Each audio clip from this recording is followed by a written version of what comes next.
Hello বন্ধুরা, তোমরা সবাই কেমন আছো? আশা করি সবাই ভালো আছো। তো দেখেছো আমি একা একাই বকবক করে যাচ্ছি, যেহেতু একটু ঘুম থেকে একটু দেরি হয়ে গেছে। ভাবছি শাশুড়ি মা কিছু বলবে কি না। তবে মা তো কিছুই বললো না, কারণ মাকে বুঝতে পেরেছে ছেলের শরীর খারাপ, একটু উঠতে দেরি হয়ে গেছে। তারপরে চলে এসেছি ছাদে জামা কাপড় মেলতে। প্রচুর জামা কাপড় হয়েছে, বুঝতেই তো পারছো ছেলে থাকলে কত জামা কাপড় হবে। এই জন্য জামা কাপড়গুলো মেলতে এসেছি। আবহাওয়াটাও খুব সুন্দর, দেখেছো কি সুন্দর হাওয়া হচ্ছে। আর কিছু মেললাম আর কিছু তুলে নিয়ে নিচে যাব। তারপর চলো নিচে যাই, তোমাদের সাথে আবার কথা বলছি। আমি কি বকবক বকবক করেই যাচ্ছিলাম, তোমাদেরকে বলতেই মানে ভয়েস দেবো, কিন্তু এত মানে আওয়াজ হচ্ছিলো নিচে। আজকে হাটবার যেহেতু সেহেতু আওয়াজ হচ্ছিলো, ওই জন্য শুনতে পাবো না বলে ভয়েসটা দিয়ে দিলাম। চলো নিচে যাই, তারপর তোমাদের সাথে আবার কথা বলছি। দেখতে থাকো, আশা করি ভিডিওটা ভালো লাগবে। আর আজকে ছিল মানে আমার ভাইয়ের বউ ভাত। তো বউ ভাতে কী করে যায়, কেমন সাজি না সাজি, তোমাদেরকে তো সবই দেখাবো। তো আস্তে আস্তে দেখো ব্লগটা, তোমাদের কন্টিনিউ করো, দেখো তোমাদের ভালো লাগবে। তারপর দেখো মেলে টেলে এখন নিচে চলে যাবো। তো নিচে চলে আসছি, দেখো নিচে এসে কাজ আছে, মানে বান্না কমপ্লিট হয়ে গেছে। তো এখন ওপরে যাবো, ওপরে গিয়ে দেখি বাবুর খাবারগুলো রেডি করতে হবে। যেই খাবারগুলো খায় সেইগুলো একটু ফুরিয়ে গেছে, এই জন্য এই খাবারগুলো রেডি করবো বলে নিচে মানে উপরে চলে আসলাম। এখন রান্নাঘরে চলে এসেছি, ঠিক আছে।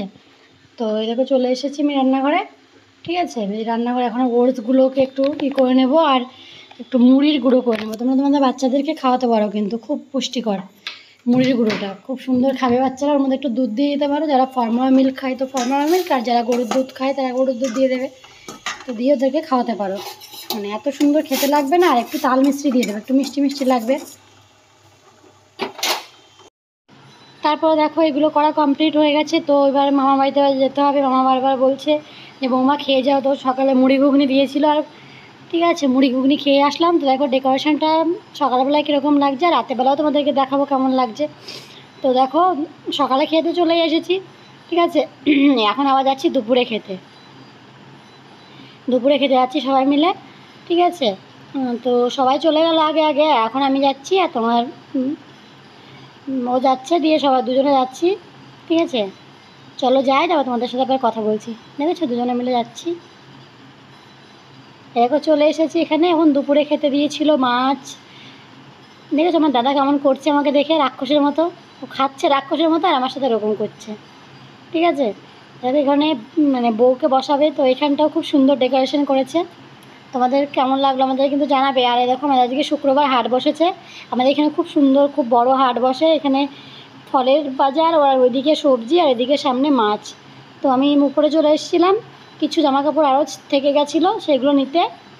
সেগুলো নিয়ে আবার নিচে যাবো। রাতেরবেলা রেডি হচ্ছি, ঠিক আছে। তো ছেলের জন্য তো মানে আমার টাইমের সম্বন্ধে মানে ভুলেই গেছি যে এখন 11টা বেজে গেছে। তো আমি এখন যাচ্ছি বিয়েবাড়িতে। চলো বিয়েবাড়িতে যাই, বিয়েবাড়িতে গিয়ে কী করি তোমাদের সব দেখাচ্ছি। দেখতে থাকো, আশা করি তোমাদের ভালো লাগবে। রেডি হয়ে নিয়েছি, এখন যাব। তো দেখো আমার মামি শাশুড়ি ননদ সবাই চলে এসছে। তো আমাকে কেমন লাগছে কমেন্ট করে জানাবে, আর আমার ননদকে কেমন লাগছে সেটাও বলবে। ওই দেখো আমার মা আর আমার মামি শাশুড়ি দাঁড়িয়ে আছে। তো সবাই মিলে যাব এখন। তো ছেলের শরীর খারাপ বলে একটু দেরিই হয়ে গেল। তো যাবো, খেয়ে চলে আসবো, বেশিক্ষণ দাঁড়াবো না, কারণ ও তো দাঁড়াতেই দেবে না। এই জন্য চলো যাই, তারপর তোমাদের সাথে আবার কথা বলছি। দেখো রাস্তা দিয়ে হাঁটতে হাঁটতে যাচ্ছি, এত সুন্দর মানে ডেকোরেশন করেছে, তোমাদেরকে দেখাবো। চলো দিনের বেলায় তো তোমাদেরকে দেখিয়েছিলাম, তো রাতের বেলা তোমাদেরকে দেখাচ্ছি। দেখো কত লোক যাচ্ছে নিমন্ত্রিত, অনেক লোকের আয়োজন ছিল, প্রায় 1000 লোকের আয়োজন ছিল। তো ওখানে ডিজে বাজছিল, আমি দূর থেকেই দেখছিলাম। তো দূর থেকেই ভিডিও করতে করতে যাচ্ছিলাম, চলো দেখাচ্ছি। আর অনেকগুলো মানে কার্টুন নিয়ে এসেছিলো, যেরকম গোপাল ভাঁড়, আরও অনেক কিছু ছিল। চলো ওরা সবাই নাচ গান করছে। আর যখন জল সাজতে গেছিলাম তোমাদেরকে তো দেখিয়েছিলাম, নাচ গান করছিল বিয়ের দিন। তো বউ ভাতেও ওদেরকে নিয়ে এসছে, এখানে সবাই নাচ গান করছে। তো আমি পরে দেখলাম, কিন্তু দুঃখের বিষয় আমি একটু থাকতে পারলাম না ছেলের শরীর খারাপের জন্য, এই জন্য চলে আসতে হলো। তো কী হয়েছে, ছেলের জন্য তো সব কিছুই ত্যাগ করা যায়, তাই না? মা যখন হয়েছে তো এইটুকু তো করতেই হবে। চলো যাই বিয়ে বাড়িতে, তারপরে তোমার সাথে আবার কথা বলছি। দেখো কী সুন্দর লাগছে ডেকোরেশনটা। তো ভাইয়ের আজকে বউ ভাত ছিল, তো আজকেই শেষ, ঠিক আছে। তো বউ ভাতে কী কী করলাম, কী কী খেতে দিল, কী খেলাম, আর আমাদের বউ মানে ব্রাইডকে কেমন লাগছিলো তোমরা দেখে নাও। চলো ওই দেখো বলছি আমরা নাচ করছে, দেখো দুজন নাচ করছে, ঠিক আছে। দেখো আমাদের কি সুন্দর ডেকোরেশন হয়েছে, এখানে সবাই খুব সুন্দর সেজেছিল, আর সবাইকে খুব মিষ্টি লাগছিলো। এখানে সবাই ফটোশ্যুট করছিল, ঠিক আছে। আমি বেশি ফটো তুলতেই পারিনি, দুটো মাত্র ফটো তুলেছিলাম। চলো যাই, দেখো ভেতরে যাচ্ছে মা বাবা বটু, আমরা গিয়েই বসে পড়েছিলাম খাওয়ার জন্য। চলো